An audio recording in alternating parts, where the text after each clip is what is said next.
watu kupoteza maisha mpaka sasa hivi ni watu watatu. Mama mji na watoto wake wawili.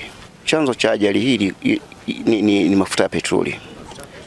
Maana mle ndani kulikuwa na jiko ambaye mama mji alikuwa anapika chakula.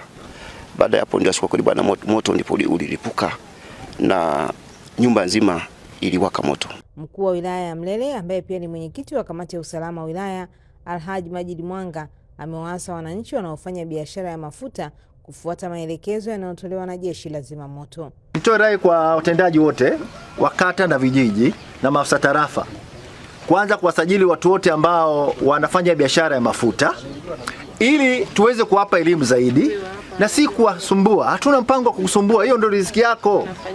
Wala hatuna mpango wa kukusumbua. Tufate tu kwamba wewe unafanya biashara gani, unafanya sehemu gani, tuweze kukushauri vizuri.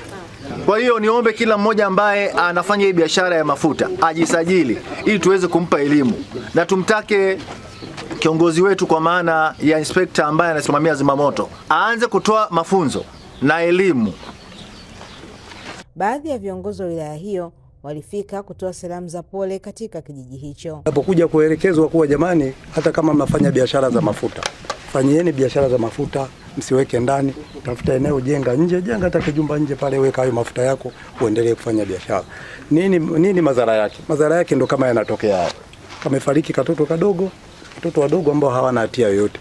Kumbe tungechukua tahadhari mapema, pengine tusingekutana na vifo vingi vya namna hii. Naomba nirudie tena jamani, tubadilike. Wahanga wa moja kwa moja wa haya majanga ni sisi. Sawa pendwa?